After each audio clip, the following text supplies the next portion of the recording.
Hello and welcome to episode 41 of the Knitting Pickle podcast. My name is Laura Penrose. Happy New Year! I am here. It is January. We are halfway through and I'm sorry it's been a little while since I last posted, which was Vlogmas, but Obs was going to take a little break. Also my schedule went completely out the window this week when we randomly, well not randomly, but kind of unexpectedly decided to get the builders in for a week. We just had a few niggly little jobs that needed to be done, including the replastering of what will become my office. More on that later. I'm excited. But our builders had a spare random week, so they offered to come and do all those little bits that we needed to be done. So I will apologise in advance if there is any background noise. I have done a test and I don't think my microphone is strong enough to pick it up. We've just got one builder in today and he's downstairs just doing little jobs, but if I have to take little breaks or cuts, then that is why. But I didn't want to delay this any longer because we've got some really exciting announcements to make, lots of lovely projects to share from over the last month or so. Obviously in December I did Vlogmas and shared some knitting during that. So there are one or two Vlogmas projects in case you didn't join me for Vlogmas, because I know it's not everybody's cup of tea. Get it? But I have been following the dopamine, casting on with reckless abandon, and we've got some lovely things to chat about. But first, what am I wearing? For those of you who have been with me for quite a while, you may recognise this, but you might not recognise the colour. I am wearing my second sample of my Midland cardigan, which is a design that I began almost 2 years ago. The idea came to me whilst I couldn't fall asleep, as do many of my ideas come at that time, whilst I was on holiday in Tenerife in the middle of February. So yeah, nearly 2 years since this design was first imagined, and it's taken a long time to get to this point because I had to go through some stuff before I was ready for this. I had to learn, I had to find my boundaries and get to a point where I felt ready to tackle this pattern because it was a very, very big piece of work. The Midland cardigan is a cardigan knit sideways. So you start here and you move all the way across and then you pick up and knit the sleeves traditionally, but the body is knit sideways and it's in garter stitch. And the reason I did that is because I wanted a cardigan without having to purl. There is a little bit of purling, but it's minimal. And yeah, it's ready. It's ready to be released. I'm not going to go into like real big details about all the information you might want to know about this cardigan because I'm going to do a standalone video. Due to the different construction and all the little details about it, there are a lot of questions that I've been getting about this cardigan, so I decided to just make a video dedicated purely to that. So if you are considering making this cardigan, you can watch that video beforehand to make sure it's the right project for you, because there's a lot of information to take in. Obviously all this information is in the pattern and in like some of it will be in like the pages, the Ravelry page, the website page and everything, but if you're like me, you don't want to have to read all that stuff. Sometimes you just want to listen to someone explain it to you. So I'm going to make a video. I did it for my Solenn quilt blanket and it worked really, really well. So the Midland cardigan is going to be released on Saturday the 25th of January, which is just over a week away from filming. This will be released as soon as I've edited it, so maybe over the weekend, but yeah, very, very soon. And the Everything You Need to Know video will be live on that day as well, or maybe even a day earlier, I'm not too sure. We'll see how the week goes. Everything's a little bit up in the air at the moment, but that's what I'm wearing. This is the second version of my Midland cardigan, which was knit for me by my sample knitter. I will link her Instagram below. She's done such a wonderful job. I did knit a second sample, but I knit 2 sizes too big, unfortunately, and learnt that oversized is not the vibe.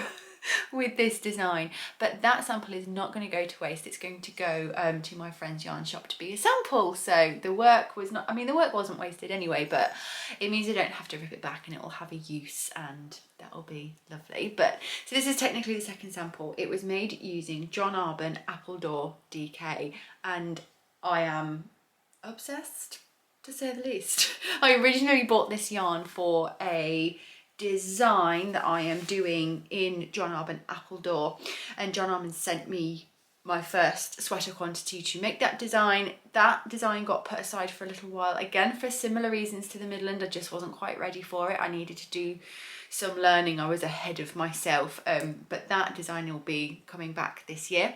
And then I bought this sweaters quantity when I was at the John Arbon Mill Open Weekend in 2023 for that design, but I decided in the end that it wasn't the right fit for that design, but it would be perfect for the Midland cardigan. It's in the colourway, oh, I forgot to fluff. It's in the colourway Golden Knob. All the colourways are named after apple varieties, and it's just, I'm obsessed. I know that word is so overused, but I just can't get my head around it. It's almost like it glows when the sun shines directly on it. I swear it emits light. I guess maybe it reflects light, but honestly, it's so wonderful. John Arbon yarns are made by taking dyed fibres and blending them together to make a colour, rather than having a white or a grey or a brown natural yarn and then dyeing the colour on top of that. It's blended, and that's how you get the depth of colour in this. When you pull apart, have I got the yarn with me actually? I discovered this the other day. No, I haven't got it with me. When you pull apart the strands, if you like unply the yarn, you can see that it's mainly yellow fibre with just a hint of black or very, very dark grey, and it makes this beautiful chartreuse green, which the camera isn't doing justice. It's brighter in real life for sure, and I love it. I was a little bit scared of it at first.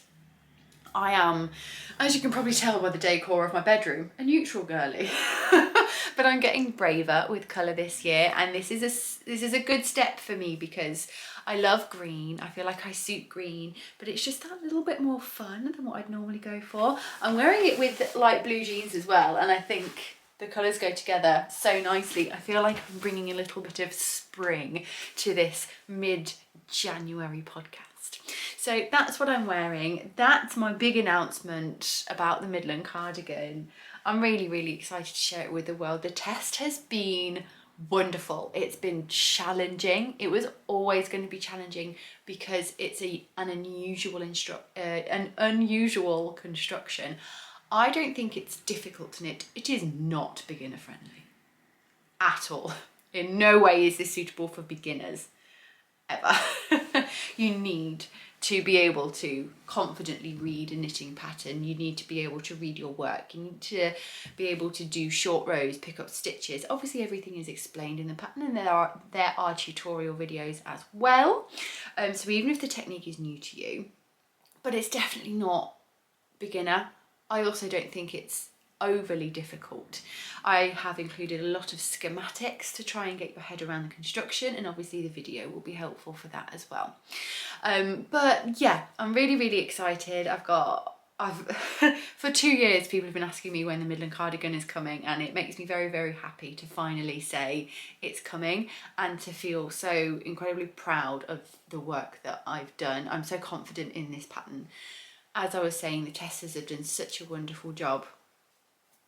There was some major issues just to start off with the sleeve sizing and shaping. I'd massively, I'd undergraded, all the sleeves were far too small, but that fortunately was discovered right at the beginning of the test. But some people did have to restart, which is why the release was delayed a little bit. I was hoping beginning of January, but we extended the test to allow for that change and for people who had to restart and everything. But it's been such an enjoyable test knit. I was so lucky to have the group of testers that I did. It's been such a pleasure. I strongly encourage you to go and check out the hashtag on Instagram. I'll do a little scrolly here for you to check out all the beautiful colourways. We've got golden, warm, brown, neutral tones. There's a bright red one. There is, I believe there's a purple one. I'm not sure, it's been a little while now, but there are lots of beautiful images from my testers over on Instagram, so do go and check it out. But I think we should move on from the Midland cardigan now, because I've got a fair amount to show you. Can't show you that. That's top secret. But we have got all whips. No FOs. Well, no, I do have one FO, but I'm having to rip it out and change it. And I guess one that is basically finished. So I did do some gift knitting in December, my main project of December, and this was all covered in Vlogmas. But in case you didn't join me, my main project of December was I made a cat for my grandma. It was a pattern by Claire Garland, I think Dot Pebbles on Instagram, but she has a lot of patterns for realistic animals, and I made the cat for my grandma, and it was such a challenge, but it was worth every second. My grandma loves this cat. She treats it as if it was real. It doesn't leave her side. He goes everywhere with her. We called him Biscuits. I'm not sure why, but it just felt right. And she loves him. So that was my main project of December. And then I had my Advent project. And what else was I working on in December?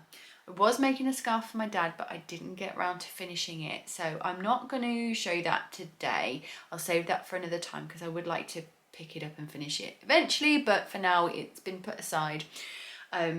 All my yarn and on hold projects and everything have been stored away whilst we're having the room replastered, so I can't get to it right now. But all my active whips are here. So we should probably get started. So I'm going to start with my finished-ish projects. So, I can't remember if I showed these in the last podcast or not. Let's have a quick look, shall we? You're gonna be popular. No, I don't think I shared these in the last episode. So every year, my sister and my mum and I all exchange Advent bags. What this basically means is we each take it in turns to have a different person, so it swaps every year, and we make a bag or buy a bag or a basket or whatever and just fill it with nice Christmassy things. And that's our Christmas. We don't do Christmas presents because obviously a lot of time and money goes into this, but we kind of have like a pretend Christmas day on the 1st of December because obviously myself and my sister have young families. My mum takes care of my grandma a lot of the time and has lots of family around as well, my brothers and everything. So Christmas Day is usually pretty hectic for us. So on the 1st of December, we have a day together. We call it a crafternoon, but we rarely do any crafting because we're too busy chatting and opening presents. It took ages. These bags have gotten so elaborate, but we always make things, put handmade things in there, and it's just so fun. And this year I had a theme for my mum's bag, which was gingham, all inspired by some curtains that she made for her kitchen this year in this lovely bright red gingham fabric. So the bag was gingham, there was lots of different little ginghamy things in there. And so I made her these socks. Oh my goodness, I've forgotten how lovely they are. These are the little boxes, little something socks by Summer Lee Knit, and she has a number of different ways of putting the colours so that you can have like a checkerboard grid or a gingham vibe like we have here. I've used Filcolana Arwetta in like red, pink and white. I can't remember the names of them. Yes, I can. It's Chinese red, ballerina and off-white. Still an Arwetta girl at heart. And the reason I've got them here now is because I made them too long. I had a feeling and I gave them to my mum and I said, I think they might be too long for you, so let me know and I will change them. And she said, no, they're fine. And she tried to wear them and she said, no, I think I can't wear them, they're too big. So I've had them back, and all I need to do is I'm going to remove 2 repeats and just re-knit the toe in here, and they should be fine. For some reason, and I still don't know how this happened, I made one heel like ridiculously bigger than the other heel. It's mad. I'm not I don't understand how it happened, if I'm honest. I did the pattern suggests a peasant heel or a forethought heel, where you put a line in and then you remove that line, pick up the stitches and basically knit an afterthought heel, which is very similar in shape to the wedge toe. They're basically the same thing. But yeah, one of them is much bigger than the other. So I'm going to change the big one to match the little one because the fit on them is fine. I have had a journey when it comes to colourwork socks. I've tried to make my mum a pair of colourwork socks before and failed miserably multiple times. I just couldn't get the tension right. But since that, I have done a lot more colourwork, and I think it becomes a lot more naturally to me now. So I found this much easier, but there are also a few things that I did to help with that. First of all, I knit them inside out. So I'm working them on magic loop, and you effectively just flip it inside out. So you're still knitting, but instead of knitting across the front needle and the back needle, you're knitting across the back needle and then the front needle. And what that does is it makes your floats a little bit longer because they've got further to go. That might not make sense unless you are like proficient in colourwork, but I definitely think it helps. As you can see, there's just not a lot of stretch to them. I can just about get them on my feet, which means they should be just about right for my mum, who's got slightly smaller feet than me. I used a 2.75mm needle and did magic loop. So yeah, I'm really pleased with them. You can kind of see how they're not completely flat, they're almost like a little bit bumpy, but again, that's fine because when they're on the foot, they're fine. Shall I put one on for you?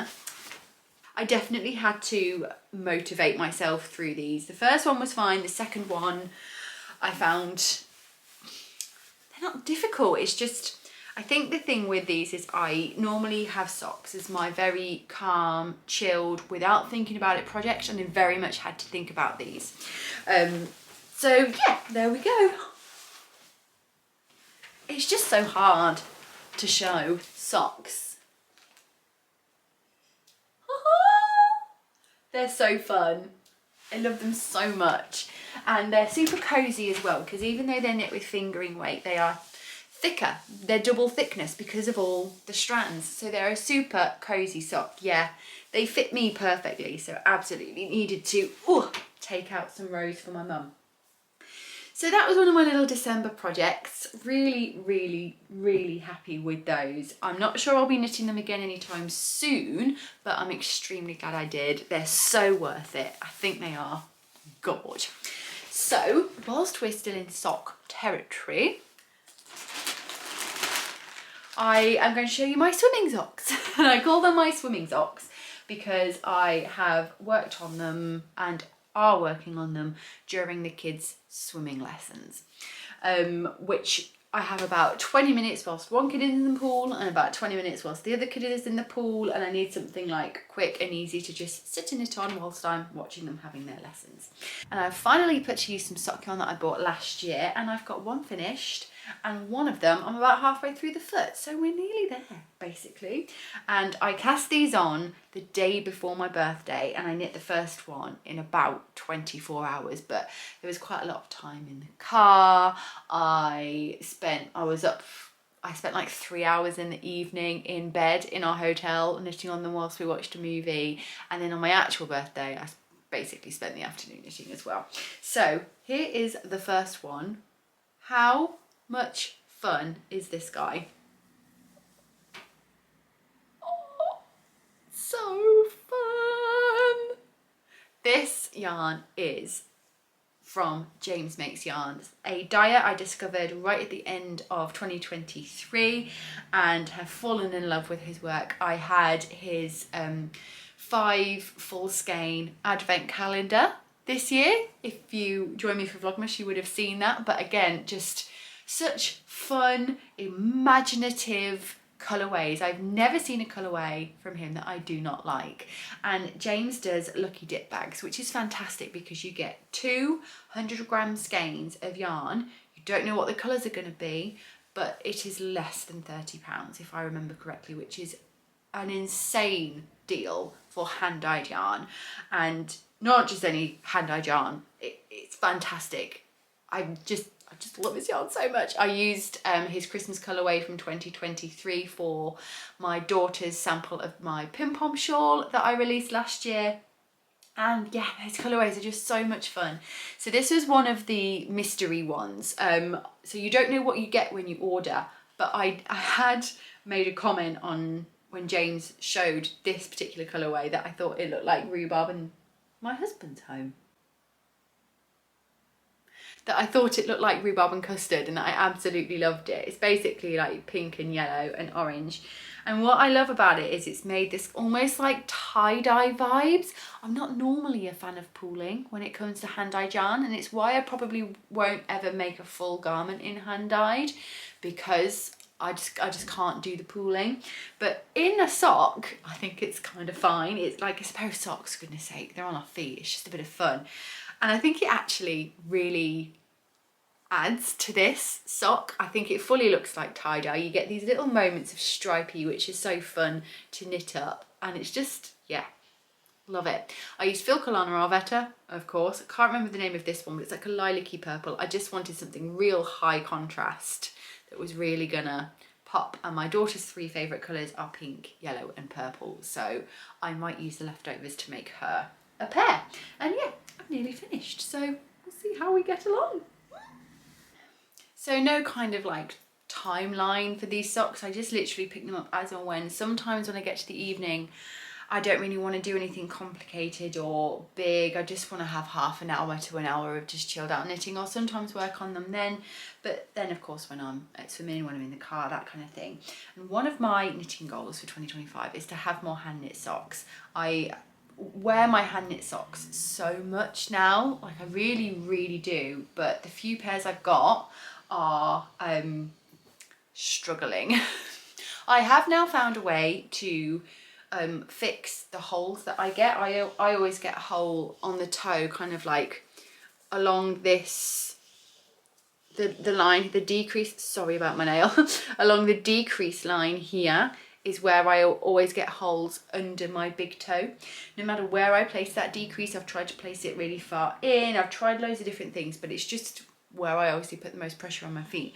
But I basically now mattress stitch that whole shirt when it appears, and it doesn't affect me sensory wise. So I would like to have a bigger collection of hand knit socks, because I wear the like 2 or 3 pairs that I have a lot, and I'm getting through them very quickly. So the more pairs I have, the less wear each of them will have, is what I'm thinking. So yeah, hopefully always a pair of socks on the go during 2025. So staying in December, let's do my advent project. Oh dear, I've got some sorting out to do here. Not when it comes to popular. That light is interesting. Welcome to winter in the UK. So, if you didn't join me for Vlogmas 2024, sorry for the number of times I'm going to say that, you will not know what I was doing for my advent project. I had the Fibre advent calendar again. I had it the year before and I couldn't resist having it again. Bought it with my own money, not sponsored. And the fade was all about twilight. Is it twilight? No, the witching hour. So yeah, kind of twilighty time. The year before was about golden hour, and then this year was about, well, last year was about witching hour, and oh, it did not disappoint. Absolutely stunning. And just like 2023, I wanted to make a shawl, because I feel like shawls are just the perfect project for fade advent calendars. I've seen some really cool garments and things, but for me, I just like the shawl. I'm not the biggest shawl wearer. I have 2 shawls and I do wear them occasionally, but not all the time. But I really enjoy the process of knitting a shawl, especially in December. Normally when all my gift knitting is done and I can just focus on something for myself that's interesting and engaging and relaxing.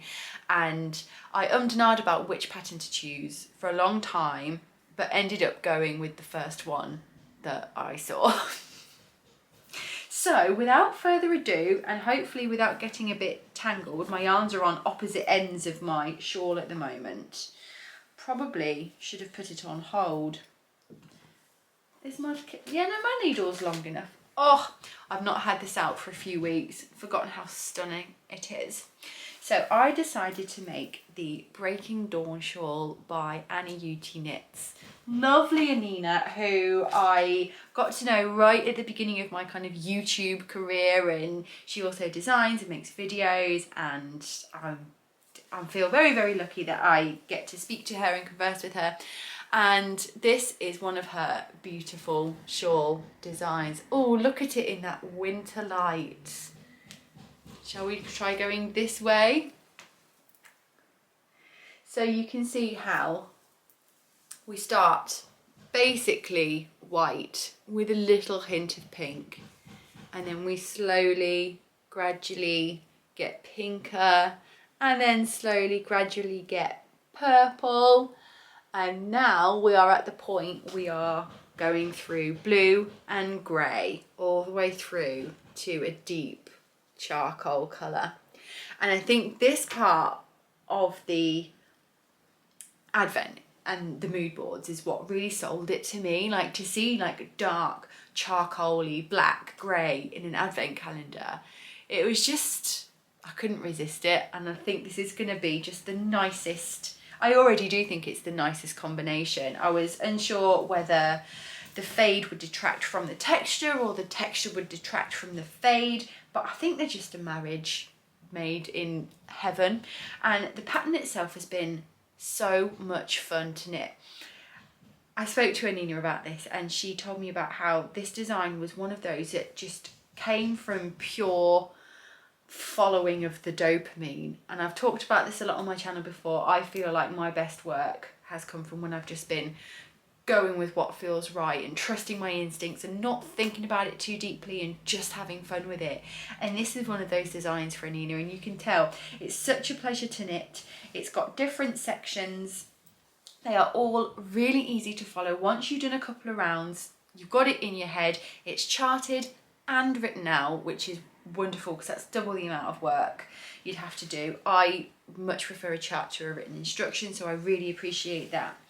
But it's constantly changing, and that keeps it super interesting and super satisfying. And just as you're getting to a point where you're a little bit bored with the texture, it changes. And I think that's a lovely thing to have for an Advent shawl as well. The original pattern is a faded pattern, but it's 4 skeins, so it's like a bigger fade, whereas obviously this is 24 mini skeins. So you start with this kind of pearl bumpy textured, there you go, thing here, which is really nice and simple to knit. I think it looks like, it kind of adds to the fade, but I think it looks like birds flying across the sun. You then have a lovely garter section, and then this box lace section, garter again, broken rib, garter again, and now I'm in the final lace section, which is tricky to show you at this point. Oh, actually not tricky at all. Just simple but effective and beautiful. So in the pattern, she does tell you how to fade from one colour to another, and it's done usually in the garter sections, I think. But in my case, I've done something completely different. When I started, another thing to notice that the original pattern is for fingering weight yarn. I'm doing mine at a DK weight gauge. I think the pattern is 3.5mm needles, and I'm doing 4mm needles, and I'm holding my yarn double.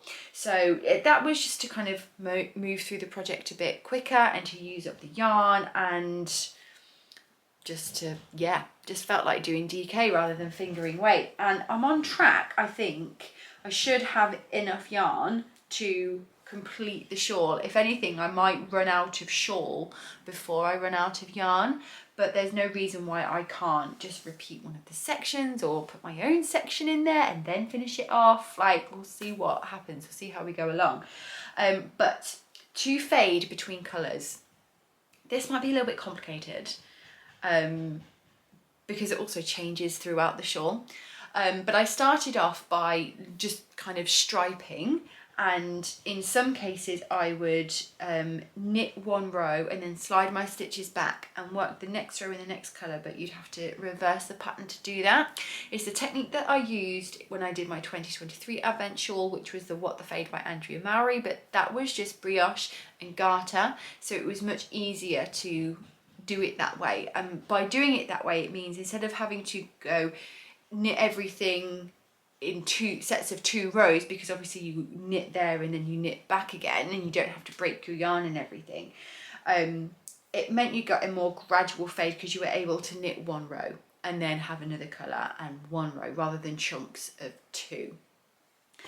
But even then, when you're fading so gradually between yarns, you can kind of get away with that. And I came to that conclusion, and Anina messaged me because she saw my Vlogmas and she said, if you're holding it 2 strands, instead of striping it, why don't you just take out 1 strand and put in a new strand?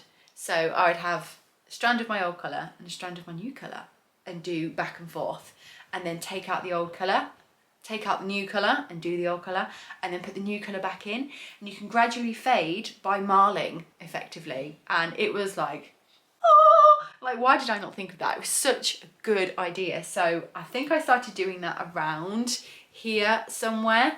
So I would roughly, in general, start fading when I was halfway through my skein, and obviously the bigger the shawl gets, the quicker that happens. But I would, in general, for most of the shawl, do 2 rows. So I'll be working in my original colour, and then I'd bring in 1 strand of the new colour and 1 strand of the old colour and do 2 rows, and then do 2 more rows in my old colour, then bring the new one in, 2 more rows, and then I might do 2 more rows with just the new colour, and then a mild row, and then we are just in the new colour. So you're kind of gradually moving from one to the other with mild rows in between solid rows. Hopefully that makes sense, but it worked. Look at it. It's stunning. And then obviously as my rows have gotten longer and I'm using up more yarn, it's been more like, as soon as I faded to the new colour, there's no just like knitting in one colour, I am then immediately ready to start fading into the next colour. And I'm probably going to have to keep changing it as I go. But as I mentioned, the fade is so gentle and gradual and well done that you could literally change to the next colour and you probably wouldn't even notice. So that is my Advent pattern. I am really looking forward to finishing this. I am currently in a big sample knitting phase work-wise. I'm working on a sample for a publication that I'm in this year, which is what I can't really tell you about. I can tell you that I'm designing for the John Arbon Annual 5. That's the publication. I obviously can't show you what it is or tell you anything about it, but I submitted a design last year, didn't think I'd been chosen, then found out I had been chosen, and have been working on it pretty solidly ever since. It's not been an easy ride. I didn't make life easy for myself with this one, oh my goodness, but I'm currently in the process of finishing the sample, ready for it to be sent off to be photographed, which is so exciting.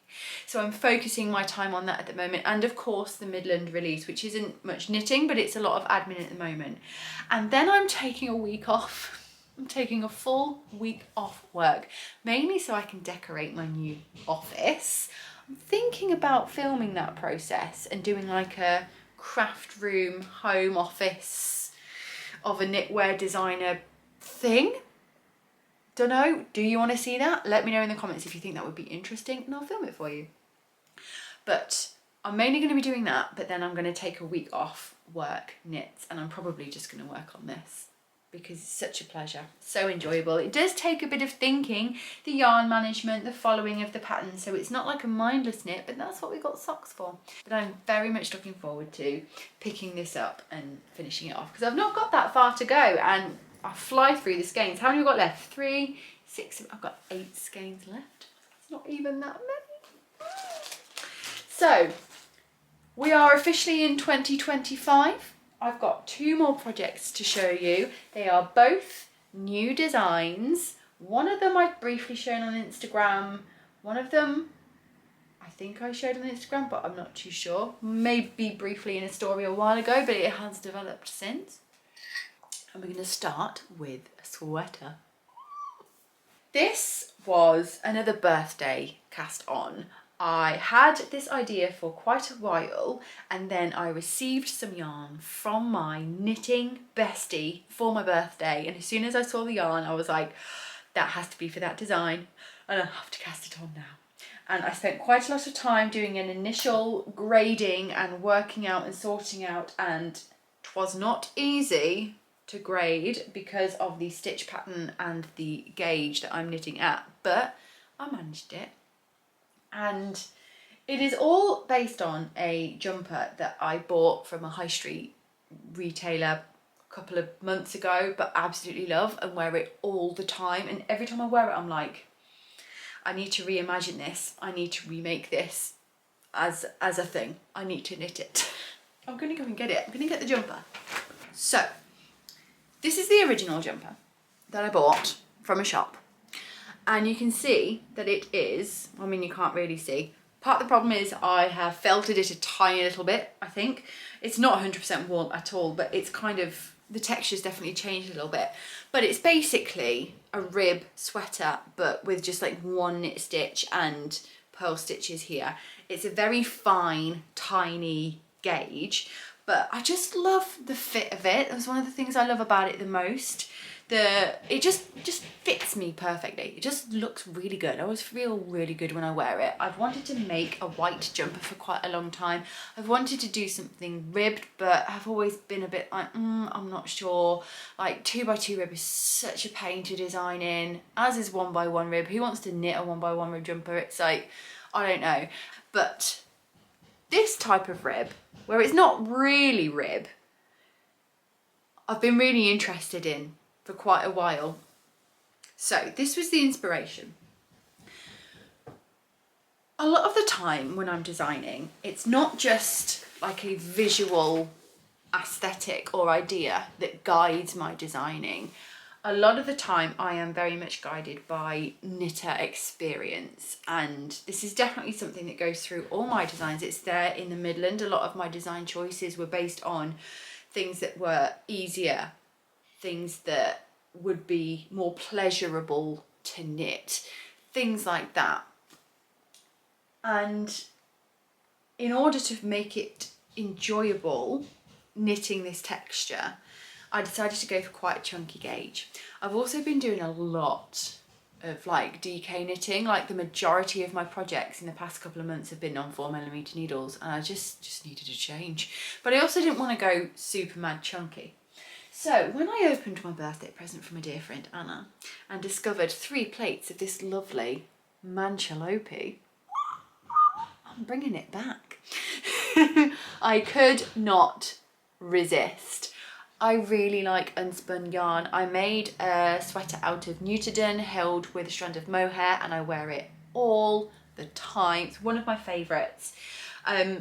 So when I saw this, I was very, very excited. Now the thing about Manchelopi is it comes, and I think a few unspun yarns do this, it comes wound, held double basically. So if you just want to knit with one strand, you have to separate the strands and wind 2 separate balls.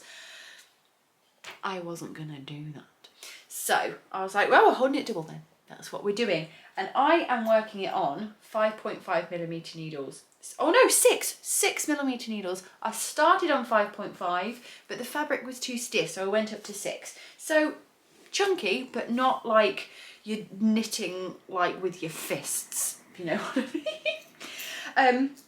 Had a few false starts, but we got there. Here she is.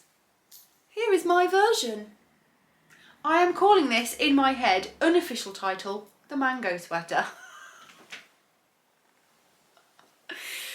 That might be because the original jumper was from mango. So in my head it's the Mango Sweater. I think it's a cute name. I quite like it. It's got nothing to do with mangoes, but it's the Mango Sweater to me. But we'll see. Working title. So you can see we've got that like single row reverse stockinette situation. And we've got some fun shoulder detailing. This is what really tested me to start with, is having this line along the shoulder section here.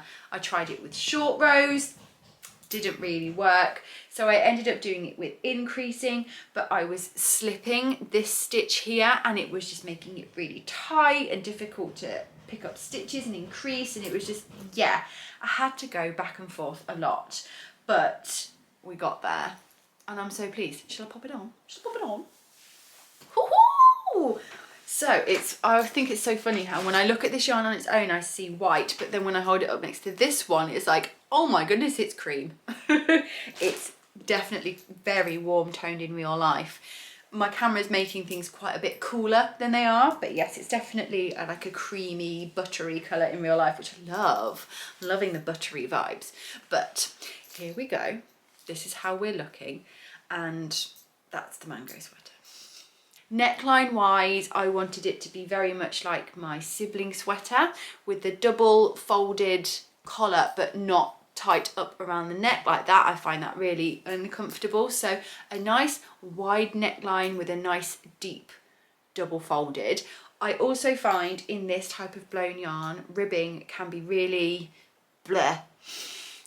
You either have to go down many needle sizes or add another strand in and stay on the same needle size. In this case, I stayed with my 2 strands and went down a few needle sizes, but because it's folded double, it's double thickness, you get that strength and stability. I did have to run some elastic through the neckline, but I tend to do that anyway, just for added stability, but this one definitely needed it.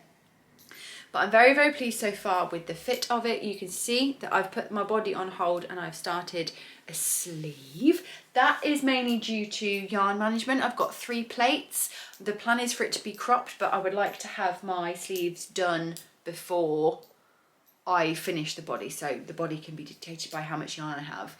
The whole body without the collar took about 1 plate. I basically stopped when I ran out, so I'm not worried about not having enough yarn at all, and I'm sure I can get hold of a bit more of it if I need to. Now, the sleeve definitely also caused me a bit of trouble. I did initially have short rows in the sleeve here, but with the stitch pattern and the back and forth, honestly, it was just complicated and not very fun. And I mean, totally possible, physically possible, but just not fun and really not even necessary in the end. It's a nice feature of a drop shoulder sometimes, but it doesn't really affect the fit, if I'm honest with you. The drop is nice and deep. If your drop is a bit higher, then it's nice to have a little bit of extra fabric there just to help the sleeve sit more normally, but because it's quite deep, you don't really need it. So I am slowly working through a sleeve. This was put down for quite a while because I was struggling with the grading of it, if I'm honest with you. And the main issue I was finding with the grading, motorbike, was the neckline. One thing I'm really pleased about is how the neckline all comes together. I'll take it back off again for this. Now, this just so happened to be how it worked out for my size, which in my sizing for my patterns is usually around a size 4. This is oversized. I have a 36 to 38 inch bust, depending on the time of the month. And this is, I think it's about 44 inches wide. So it's a big amount of positive ease, which I like. But it just so happened that the stitch pattern lined up so that the neck shaping down here came and joined up with the stitch here, which I think is so lovely. It's so neat, it's so perfect. I'm obsessed. However, when it comes to grading, that created quite the problem, especially on such a big needle size as well, because even 2 stitches makes a big difference across the whole sweater when you've got big stitches that you're dealing with. And I kind of, knowing that I couldn't make this a feature across all the sizes, was upsetting me. Now, I don't think it's necessary for this to be a feature across all the sizes, because That's just the nature of knitwear design. You have to make adjustments if you want to have all the sizes available. That's normal, that's okay. There's nothing bad or wrong about that. And the adjustment will probably be here. I can probably make this work, but you'll be starting at different points in the repeat along here, which again, fine, you'll still have this bit of integrity and the design vibe will be the same across all sizes, just minor differences like that. And I shared this on my Patreon. I'm cold. That I kind of stalled on this project and that I was struggling to know what to do. And one of my lovely patrons, oh, I forgot to weave an ending. Oh no, this wasn't me. I didn't make this. This was my sample knitter. Sample knitter forgot to weave an ending. Hadn't even noticed. What am I doing? What was I saying? Yeah, my lovely patron said, why don't you just make the gaps between the slipped stitches bigger for the bigger sizes? And I was like, OMG, of course. So right now we have X amount of stitches here and then the slip stitch. It's a real one way that you can effectively grade for all sizes and for larger sizes is to adjust the amount of stitches in repeats like this. You see it all the time in ribbed sweaters, in cabled sweaters. It's a technique that you use so you can maintain a cable look overall and they look the same, but just that slight change in thickness of repeat means that you can have much more wiggle room when it comes to grading overall. So I'm hoping that by doing that I can maintain this beautiful neck detail because it's just so perfect and so gorgeous. So yay, I'm really, really excited now to have a little go back at this. That's probably one of the main differences between the original inspiration and this one as well, is the fact that here is a slip stitch. I did originally do it as just a knit stitch, but it just looked a little bit janky and just looked a bit meh. And looking at this now, I think this is, yes, this is two knit stitches and then a load of like tiny purl stitches. But I just think with the slip stitch, it just looks so lovely. It looks so fun. The final thing about this design, still on that kind of enjoyability, is that a word? Enjoyability. That sounds like a word from Wicked. The enjoyment of this project leads the design decisions as well. And apart from obviously when you are working flat, which you work the back piece flat and then the front bits flat and then you join at the underarm, that's all work flat. So you're knitting on one side, purling on another side. But once you join in the round from the body, it's knit inside out. So that you are basically knitting all these stitches and then you've got a purl / slip stitch here. So you're not having to purl all the time. I'm doing the same on the sleeves. I'm basically knitting them inside out. You don't have to do an absolute butt ton of purling in this pattern, but you get the look of the pearls, but you're actually knitting it. So exciting. So that is my latest garment design. Again, just a bit of fun. No immediate thoughts or plans as to when that will come out. It's probably not something I'm going to be able to get out before spring summer 2025, but hopefully autumn. I also have my John Arbon sweater that I kind of takes precedent over that, but I just got caught up in that. That, by the way, is about 2 days work. That's how quick it is to knit and that's how obsessed I was with it. But that's just a little something to look forward to in the future. Right, my final project. This was one of those dopamine projects that I was talking about. And it also was because it got really freaking cold and because I'd ordered some yarn to swatch with for a different design and it didn't work for that design, but instantly triggered this idea. Recently in the UK, it has been very, very cold. Not by Canadian standards, I know, but here in the UK, we are not prepared to have, you know, temperatures under 0 degrees. It was -5 like all day. Didn't even get warmer in the day. And like -18 at night in Scotland. Crazy. But it was very, very, very cold. And then I received this very, very fluffy yarn. And I decided I needed to make a very, very fluffy scarf. So this yarn is the Isegar Soft. It is a blown yarn. Yeah, as far as I can tell. And it's lovely. It's one of those like, it's like I haven't got a ball band with me. So it's alpaca fibres blown into a cotton core. So it is just unbelievably light and fluffy and soft. And I've got it in two colours. I've got it in the white and like a Marley melange grey, which is gorgeous. And I just had one each of these because I was like, I don't know what colour I want to go for, and they're really not that expensive from knit.co.uk. They're £7.50, which I thought was really, really good. And I decided to make a Colourwork scarf because why wouldn't you? I was really inspired by these two colours together, and I was just really in the mood for some colour work. I did a lot of colour work last year and I've had a little bit of a break from it, but I just really fancied some enjoyable, simple, repetitive colour work. Nothing difficult, nothing complicated. And this scarf was born. Hasn't got a name yet, but I've kind of accidentally designed a Formula 1 scarf. So I'm knitting a tube, so it's super thick and cozy. I'm using 5.5mm needles, and I just cast it on and literally made it up as I went along. No plan, no thoughts, I was just going to do what felt right. And this is what happened.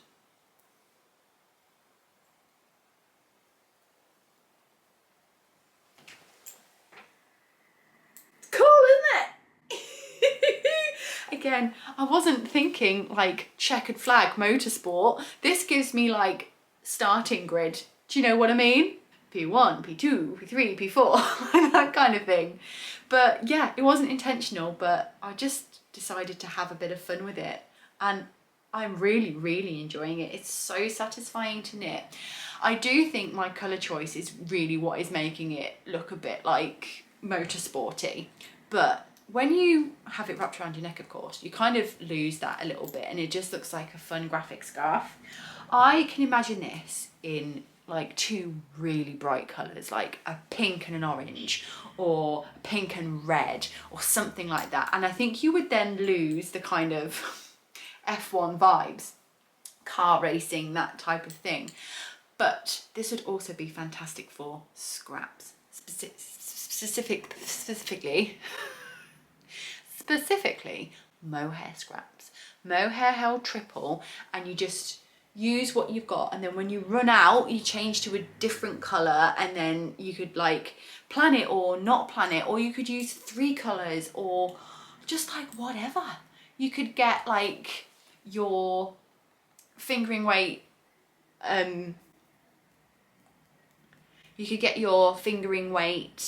like sock scraps and hold them with a strand of mohair maybe, or just hold them like just as that. It's 5.5mm needles, but it is a loose gauge. You can see kind of that it's not thick, it's not tight, and because it's a tube, so it's double, it doesn't matter that it's a loose gauge, it still feels thick and full and doesn't let the air through. It is technically 4 layers because you've got all the floats on the inside, so it makes the squishiest, softest, just most wonderful scarf. I'm obsessed with it. I love it so much. So yeah, I'm just slowly working on this one. Now I'm considering this like one repeat, and then I'm just gonna do this again, and I'm probably gonna end up doing it 3 times. It's gonna be really, really long. I made my husband a tube scarf for his birthday with some cashmere. It's literally just a tube in the round, and I enjoyed working it so much. Again, slightly looser gauge, and from making that I learned that adult scarves are best when they are usually standard wise between 60 and 80 inches depending on your height. So my first 2 balls got me to 30 inches, so I think I'm going to do it 3 times, which will get me a super, super long scarf. Or we'll see where I'm at after 2.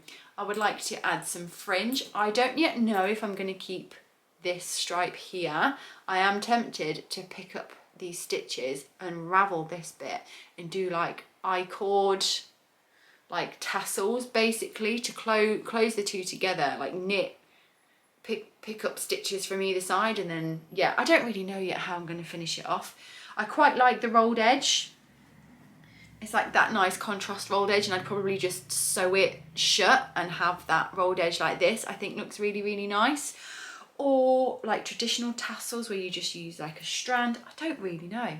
Just make it up as I go along. That's all knitwear design is really, making things up as you go along. And then you slowly become more educated and figure out what is better, what doesn't work, and yeah.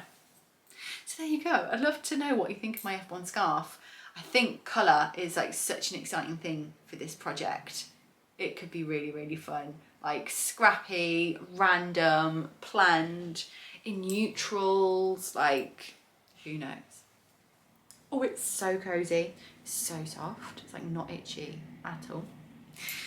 So there you go. Those are all my projects. We're done.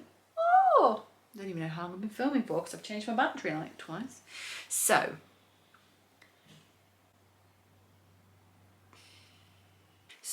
we have come to the what is in my recently saved on Instagram section. Now I just have 3 because over December I tend not to spend too much time on my phone just because I'm so busy filming and editing and all that kind of stuff. I'm in like Vlogmas land in December, so I don't spend a huge amount of time on Instagram, but I have saved a few over the past couple of weeks.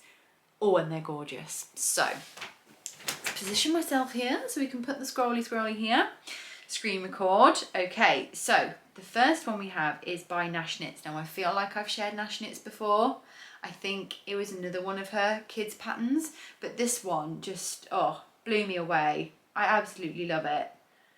It is like a little bomber jacket, or no, not even bomber jacket. It's just a lovely jacket with a beautiful collar and piping details. There's no rib or anything. Adorable little pocket flaps. I don't know if they're actual pockets or not, but it really got me. And the sample that she's shown here is like a pinky purpley colour, but I'd love to make it for my son. I think he would look so smart in it. I think he would really, really like it. I saved this. This was posted on the 1st of December and it was a test call. So, oh, here we go. Oh no, that's not it. It's this one. It's released. The pattern is live. How wonderful is that? So yes, the Charlotte Jacket Junior is available now from 4 years to 14 years. Knit top down and has so many details to make it fun to knit. So lovely. Oh, the little puffy sleeve. I think if I made it for my son, I wouldn't do the puffy sleeve. And you can see it in a different colour there. So cute. Really lovely. Oh, and in a purpley colour, the little teeny weeny one. Oh, so that's the mini, so I'm guessing that's a baby size. So yeah, 3 months to 4 years in one pattern, and then the older pattern there. And I'm wondering if there's an adult one. Who knows? But yeah, that's the first one I saved. I really, really like it. My son doesn't really have any hand knits at the moment. He's grown out of his sibling sweater and he is quite picky when it comes to what he wears and the textures that he likes, and he's not so keen on anything in any way woolly, but we'll see. We'll see if I can make him a little jacket. And the thing is with jackets as well, you wear them over things, so it's not in direct contact with his skin. So that's the first one on my save list. Then have, oh, it's another hood.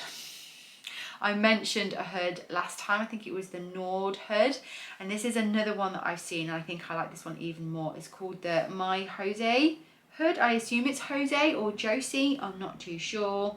Available in Danish, Norwegian, English, German, French, which is great. And I just really liked the vibe of this one. I liked the little I-cord ties at the end. This is by Norgard Knitters. Let's see if we can find another picture of it. There you go. So again, garter stitch. Oh, that looks interesting, doesn't it? Such a different construction to any other like hood that I've seen, and I just love the way it ends with those little I-cord ties. I think that would be really fun to knit, really satisfying. There you go, there's another picture. I think it's great. So anyone still on the lookout for a hood, there's another one for you there. I'm not sure I'll be making a hood this year, maybe towards the end of the year when it gets colder again, but I'm probably like past the window now, and I've also just got so many projects on. But if I was to make a hood, it would probably be that one. And then finally, I've got a scarfy shawl for you. And this is quite a recent find, and it's one of those, it was one of those, oh, I wish I'd thought of that. Really, really simple, but very, very beautiful. Everybody loves these simple, long, thin garter stitch shawls at the moment with the I-cord edge. Obviously the Sophie scarf, but that wasn't the first time that pattern was done. And there are loads of different variations on it. I've kind of been working on a similar one in that kind of family of patterns, but haven't looked at it for quite a while. And this definitely falls into that realm, but it's just got this beautiful detail at one end. It almost looks like a wing, like feathers, and it's just, oh, I don't know how it's done. Looking at this picture here, it's looking like slipped stitches and just garter and just increasing and decreasing. But this lovely little edge, oh, I think it's wonderful. Absolutely gorgeous. I think next time I want something simple and easy, I'd love to make this for somebody else. Like if I was making someone a shawl, I'd love to make it, because it would be such a satisfying gift knit, not too difficult, not too challenging. Oh, it looks like it's got a bit of an angle to it as well. Yeah, look at that. Oh my goodness, I'm so intrigued by this design. It's by Dererum Natura. I didn't realise that there were patterns and designs from this brand. I just thought it was yarn, so you learn something new every day. Right, so it's designed by Solenn Couix-Loarer. That was awful, I apologise, I did my best. And it needs, so it's knit on 5mm needles, and it's 16 stitches. And it looks like, so yeah, it's a strand of fingering weight yarn and a strand of lace weight yarn. So I've definitely got stuff in my stash that I could use to make that quite easily. Gorgeous. So there you go. Those are my recent Instagram finds. I hope you found some inspiration in there. So it's time to round it up, I think. What can you expect from me over the next few weeks, months, year, you might ask, seeing as it is a new year? I'm just going to be continuing doing what I'm doing, basically. I have got some plans for some fun YouTube videos. I am hoping to do some more sit-downy videos, some more like informational videos, chatty videos, obviously the podcast. I'm very much in the once a month vibe when it comes to the podcast now. The vlogs will still be going on over on Patreon, always linked below if you'd like to join me over there for some vlogs. And the seasonal vlogs I think are gonna remain this year. I really enjoyed doing it last year. So I'll probably next be doing a series of vlogs at Easter, but I might do some just like little here and there day in the life of a knitwear designery type videos. I'm not too sure. I would like to put more time and effort into my social media this year. It's just not something I've had brain space for before. Well, previously, the knitwear design element has definitely, you know, that's my full-time gig now, and obviously the social media side of it is really important. It's where I started, it's what I love to do. I obviously love the knitwear design as well, but I enjoy making videos and editing videos, and I'd like to be a little bit more present here on YouTube and over on Instagram. I barely post on my feed, and I think it's because I overthink it. Probably the same here over on YouTube as well. I overthink it because it's a lot of work and a lot of time, and I've got to be careful with how I use my time. Now I'm legit. Paid my first tax return this year. I'm a real boy. That felt really, really good. So, but what I also need to be doing this year is actually keeping track of the amount of time I actually do spend working, which is something I've been very, very bad at and haven't actually implemented yet. Maybe we'll save that for the next tax year, and we'll just keep on guessing at this point. So yeah, you can expect hopefully some more content from me over here on YouTube and on Instagram. The next thing will be obviously the Midland release and the videos to go alongside it. I will announce on my community page when the Midland has been released, and obviously the video will go live as well, but there will, as always, be a discount code to go alongside release, so make sure you keep your eye out for that, because it usually lasts for the first weekend of release. And yeah, after that I'm gonna have a little week off and then back to it for another year of knitwear design and content creation. So if you enjoyed what you saw, please feel free to subscribe. I'm not going to tell you what to do, but if you feel like it, the button's below.